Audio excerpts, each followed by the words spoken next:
दोस्तों, डिजिटल गुरुकुल में मैं श्रीकांत आप लोग सबका एक बार फिर से स्वागत करता हूं। दोस्तों, आपके अपार रिक्वेस्ट से फिर से मैं लेके आया हूं क्विज का ये सेशन। ये सेशन का दूसरा भाग है। पहले भाग आप लोगों ने बहुत सराहा, उसके लिए तहे दिल से धन्यवाद। पहले लिंक जो पार्ट है उसका लिंक आपको नीचे डिस्क्रिप्शन बॉक्स में मिल जाएगा। तो चलिए, तो देर न करते हुए सेशन की शुरुआत करते हैं। आपका जो पहला प्रश्न है वो है, ग्रीष्मकालीन मानसून जो है वो किस क्षेत्र में सर्वप्रथम पहुंचता है। आपको प्रत्येक प्रश्न के उत्तर देने के लिए मिलेंगे 3 सेकंड का वक्त। Very good. ग्रीष्मकालीन मानसून जो है सर्वप्रथम पश्चिमी घाट में पहुंचता है। भारत के पश्चिमी घाट आपको पता होगा, ये जो है पश्चिमी घाट है। यहाँ सर्वप्रथम ग्रीष्मकालीन मानसून जो है वो पहुंचता है।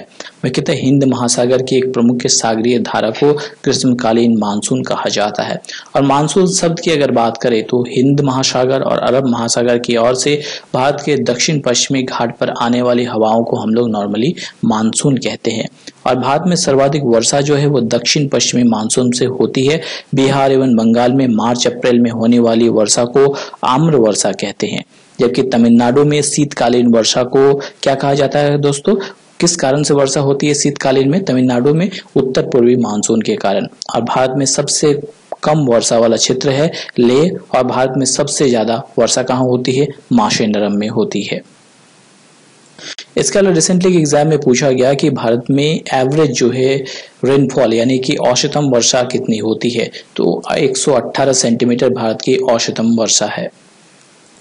अगला जो प्रश्न है कि कौन सी मिट्टी सबसे अधिक जल धारण करने की क्षमता रखती है, जिसके कारण से उसकी सिंचाई की आवश्यकता नहीं पड़ती। Very good. सबसे अधिक जल धारण यानी वाटर होल्डिंग कैपेसिटी जो होती है वो किसमें होती है? काली मिट्टी में होती है, यानी ब्लैक जो सॉइल है इसमें होती है। इसका निर्माण जो है मुख्यतः बेसाल्ट चट्टानों के टूटने से होता है। और इसे कहीं कहीं पे रेगूर मिट्टी भी कहा जाता है। ये कहाँ कहाँ मिलता है? ये गुजरात, महाराष्ट्र, मध्य प्रदेश के पश्चिमी घाट, उड़ीसा के दक्षिणी क्षेत्र और कर्नाटक के उत्तरी क्षेत्र, आंध्र प्रदेश, इन सब इलाकों में पाया जाता है। और ये कपास की खेती के लिए बहुत ही उपयुक्त होता है।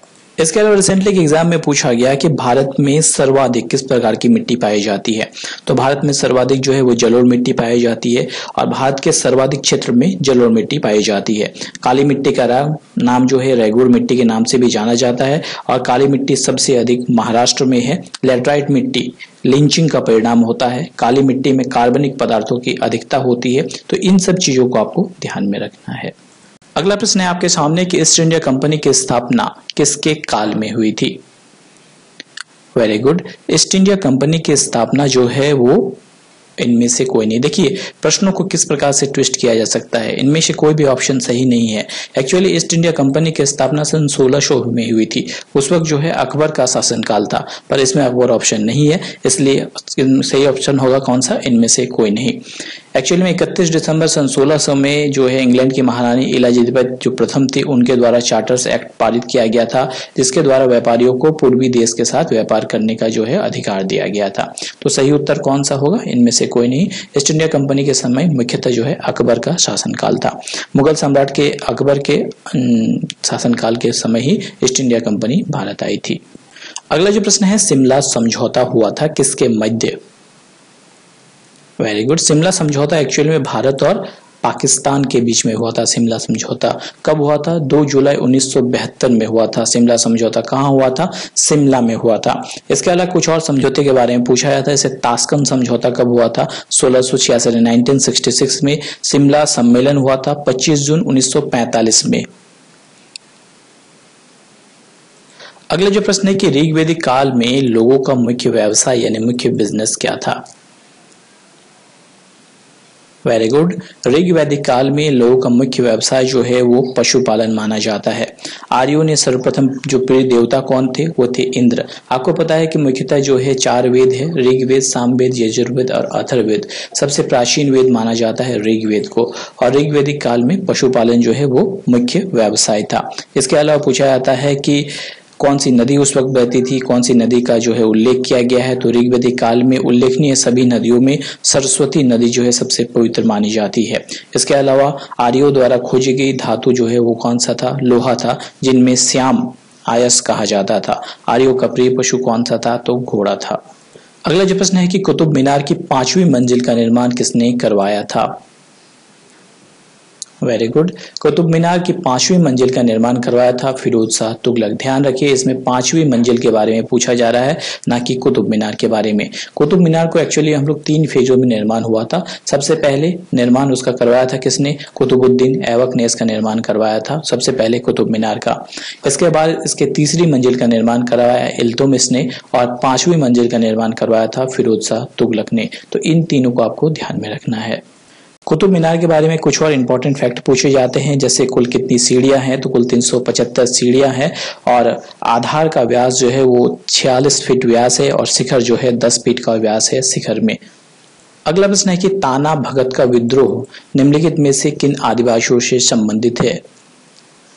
Very good. ताना भगत सिंह का जो विद्रोह है मुख्यतः उरांव जो आदिवासी है उससे संबंधित है। संथाल विद्रोह का नेतृत्वकर्ता सिद्धू और कानू को कहा जाता है। इसके अलावा सिंहफोश आंदोलन जो है असम में 1830 ईस्वी में हुई थी और कोल विद्रोह के प्रमुख नेता बौद्ध भगत थे और कोल आंदोलन जो है छोटानागपुर के क्षेत्र में प्रभावित है, जो मुख्यतः अभी झारखंड का क्षेत्र कहा जाता है। अगला जो प्रश्न है कि सांसदों की योग्यता संबंधी विवादों का निर्णय कौन करता है? यानी कि किसी सांसद की क्या योग्यता होगी, उसके संबंध में अगर कोई विवाद होता है तो उसका निपटारा कौन करता है? तो इसका निपटारा निर्वाचन आयोग की सलाह लेकर राष्ट्रपति के द्वारा किया जाता है। लोकसभा निर्वाचन के लिए चुनाव क्षेत्र की सीमा निर्धारण निर्वाचन आयोग द्वारा की जाती है। लोकसभा में निर्वाचन सदस्यों की अधिकतम संख्या 550 हो सकती है। लोकसभा में सीटों का निर्धारण जनसंख्या के आधार पर किया जाता है, जबकि आधारांकित प्रश्नों का उत्तर लिखित रूप से दिया जाता है। इसके अलावा अभी हमारे मुख्य चुनाव आयुक्त कौन है? अभी हमारे मुख्य चुनाव आयुक्त हैं सुनील अरोड़ा जी। अगला जो प्रश्न है कि भारत की कौन सी पर्वत श्रेणी नवीनतम है, यानी सबसे मतलब नई बनी हुई है? Very good. इनमें से जो हिमालय पर्वत श्रेणी है वो नवीनतम पर्वत श्रेणी में आती है।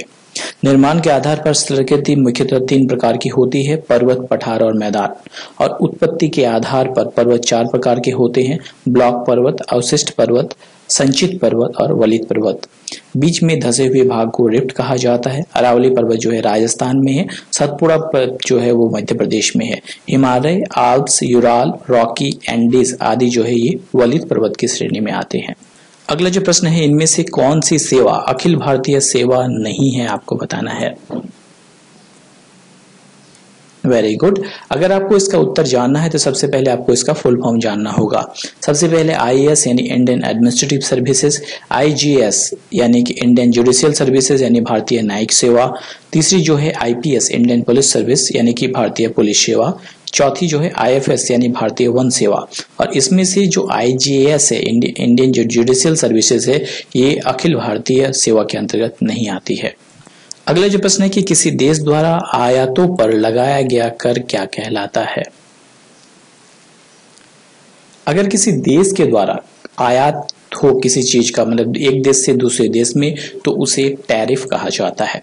पर एक नगरीय क्षेत्र में प्रवेश करने वाले वस्तु पर लगाया गया कर चुंगी कहलाता है। अगला जो प्रश्न है शुष्क सेल यानी ड्राई सेल में क्या होता है? Very good. शुष्क सेल यानी ड्राई सेल में मुख्यतः मैग्नीशियम डाइऑक्साइड होता है। शुष्क सेल की कंपोजिशन के अगर आप ध्यान से देखें तो आप लोग देख पाएंगे कि मैग्नीशियम डाइऑक्साइड होता है, एक पॉजिटिव टर्मिनल होता है जो कि ग्रेफाइट का होता है, बाकी नेगेटिव टर्मिनल जो होता है वो नीचे जिंक का होता है। बाकी में जिंक केसिंग होती है जो कि एनोड का काम करती है और एनोड और कैथोड 2 तरह की चीजें होती है। बाकी में एल्युमिनियम की केस होती है, मैग्नीशियम डाइऑक्साइड है और एल्युमिनियम क्लोराइड जो है वो इलेक्ट्रोलाइट के रूप में काम करती है। चलिए अगले प्रश्न की ओर बढ़ते हैं। प्रिज्म द्वारा विक्षेपण यानी प्रिज्म जब डिस्पर्शन होता है प्रिज्म के बाद जब लाइट का, तो रंग का विचलन यानी सबसे ज्यादा लाइट का जो डेविएशन होता है वो कौन से कलर का होता है? Very good. सबसे ज्यादा डेविएशन जो है वो बैगनी कलर का होता है। अगर आप लोग प्रिज्म को ध्यान से देखें तो व्हाइट लाइट जब प्रिज्म में एंटर करती है तो वो 7 कलर्स में डिवाइड हो जाती है, जिनमें से विबग्योर से आप डिवाइड कर सकते हैं violet, indigo, blue, green, yellow, orange और रेड। सबसे कम डेविएशन होती है रेड कलर का और सबसे ज्यादा डेविएशन होता है वायलेट यानी बैगनी कलर का। अगला जो प्रश्न है निम्नलिखित में से अस्थायी कण यानी कि अनस्टेबल पार्टिकल कौन सा है? तो इनमें से सबसे अनस्टेबल पार्टिकल जो है वो न्यूट्रॉन को माना जा सकता है। इसके अलावा जब बात आई है इलेक्ट्रॉन, प्रोटॉन और न्यूट्रॉन की, तो इलेक्ट्रॉन की खोज का श्रेय किसे जाता है? जे टॉम्स को जाता है। जे थॉमसन को जाता है इलेक्ट्रॉन की खोज का श्रेय, जबकि इलेक्ट्रॉन का द्रव्यमान शून्य होता है जिस प्रकार की इकाई जो है ऋण आवेश रहता है। प्रोटॉन का खोज का श्रेय किसे जाता है? गॉर्डनस्टीन को जाता है। और न्यूट्रॉन का खोज 1932 में चैडविक ने की थी। तो इन तीनों को आपको ध्यान में रखना है, इलेक्ट्रॉन के खोजकर्ता, प्रोटॉन के खोजकर्ता और न्यूट्रॉन के खोजकर्ता। अगला जो प्रश्न, निम्नलिखित में से कौन सा ऊर्जा का मात्रक नहीं है, यानी एनर्जी की यूनिट इनमें से कौन सी नहीं है? तो सही उत्तर है एनर्जी का यूनिट जो है वो वाट नहीं होता है। अर्ग, इलेक्ट्रॉन वोल्ट और जूल जो है वो एनर्जी की यूनिट होती है, जबकि वाट जो है वो एनर्जी की यूनिट नहीं होती है। अलग अलग यूनिटों के बारे में पूछा जाता है, जैसे ज्योति तीव्रता यानी कि इलेक्ट्रिकल जो लाइट की इंटेंसिटी होती है उसकी यूनिट क्या होती है? तो उसका यूनिट होता है कैडला। विद्युत धारा यानी इलेक्ट्रिकल करंट की यूनिट क्या होती है? एम्पेयर होती है, जबकि वोल्टेज की यूनिट को वी द्वारा हम लोग डिनोट करते हैं। अगला जो प्रश्न है कि हैंडबॉल के प्रत्येक टीम में खिलाड़ियों की संख्या कितनी होती है? Very good. हैंडबॉल में कुल 12 खिलाड़ी होते हैं। इस प्रकार से कई तरह से गेम्स के बारे में पूछा जाता है, जैसे कि पूछा जा सकता है कबड्डी में कितने खिलाड़ी होते हैं? तो कबड्डी में कुल 7 खिलाड़ी होते हैं, जबकि बेसबॉल में 9, रग्बी में कुल 15 खिलाड़ी होते हैं, पोलो में कुल 4 खिलाड़ी होते हैं और क्रिकेट में तो आपको पता ही होगा कुल 11 खिलाड़ी होते हैं। अगला जो प्रश्न है कि पेशवा वंश की स्थापना किसने की थी? एक्चुअली पेशवा वंश की स्थापना जो है वो बालाजी विश्वनाथ ने की थी, यानी सही उत्तर होगा बालाजी विश्वनाथ। मराठा राज्य के प्रमुख के विस्तारों में पेशवा का अत्यंत महत्वपूर्ण योगदान रहा है। इनमें से सबसे महत्वपूर्ण प्रथम पेशवा बालाजी पेशवा थे, बालाजी विश्वनाथ पेशवा। बालाजी विश्वनाथ ने चौथे और सरदेशमुखी वसूल के कारण जो है अधिकार प्राप्त किया था। बाजीराव प्रथम मस्तानी नामक महिला के प्रेम संबंधों के कारण भी इतिहास में वे चर्चित रहे हैं। पानीपत के तृतीय युद्ध में मराठा को पराजित करने का उन्हें सामना करना पड़ा था। पानीपत का तृतीय युद्ध अहमद शाह अब्दाली और मराठों के बीच में हुआ था। अगले जो प्रश्न है, भारत में गन्ने का सर्वोच्च उत्पादक कौन सा राज्य है? Very good. भारत में गन्ने का सर्वोच्च यानी शुगर केन जो है सबसे ज्यादा प्रोडक्शन जो है वो महाराष्ट्र में होती है। चावल सबसे ज्यादा पश्चिम बंगाल में, गेहूं उत्तर प्रदेश में, ज्वार महाराष्ट्र में, बाजरा गुजरात में, जबकि गन्ना जो है जैसे मैंने बताया महाराष्ट्र और उत्तर प्रदेश में सबसे ज्यादा होती है, जबकि मूंगफली जो है वो गुजरात में, चाय असम पश्चिम बंगाल में और कहवा जो है वो कर्नाटक में सबसे ज्यादा उत्पादन होती है। अगला जो प्रश्न है, जैन और बौद्ध धर्म में क्या समानता थी? देखिए समानता की बात की जा रही है कि जैन और बौद्ध धर्म में समानता क्या थी। तो मुख्यतः जैन और बौद्ध धर्म में पशु बलि का विरोध जो है वो समानता थी। अब देखिए दो धर्म है, एक तो जैन धर्म है और बौद्ध धर्म है। जैन धर्म के संस्थापक कौन थे दोस्तों? वेरी गुड, ऋषभ देव को जैन धर्म का संस्थापक माना जाता है और जैन धर्म के 23वें तीर्थंकर थे पार्श्वनाथ। ठीक है, इसके अलावा जैन धर्म में मुख्यतः हम लोग महावीर को जानते हैं मुख्यतः जैन धर्म के लिए। इसके अलावा बौद्ध धर्म की बात आती है, बौद्ध धर्म जो है वो संस्थापक थे गौतम बुद्ध, जिन्हें की एशिया का ज्योतिपुंज यानी लाइट ऑफ एशिया भी कहा जाता है। दोस्तों आज के लिए इतना ही। आज का आपके लिए क्विज का प्रश्न है कि टैगा अथवा कोनधारी, माफ कीजिएगा दोस्तों, टैगा अथवा कोनधारी वन प्रदेश में मिलने वाली सबसे महत्वपूर्ण मिट्टी कौन सी है? काली मिट्टी, लाल मिट्टी, जलोढ़ मिट्टी या बांगर मिट्टी? आपको बताना है नीचे लिखे ऑप्शन में से। इसके साथ आप चाहे तो मेरे प्रीवियस वीडियो को मेरे प्लेलिस्ट से देख सकते हैं और आप चाहे तो मेरे साथ मेरे टेलीग्राम और फेसबुक पेज से जुड़ सकते हैं। उसका लिंक आपको नीचे डिस्क्रिप्शन बॉक्स में मिल जाएगा। दोस्तों आज के लिए इतना ही, कल फिर मिलेंगे, तब तक हंसते रहिए, मुस्कुराते रहिए। Thanks for watching my video. जय हिंद, जय भारत दोस्तों।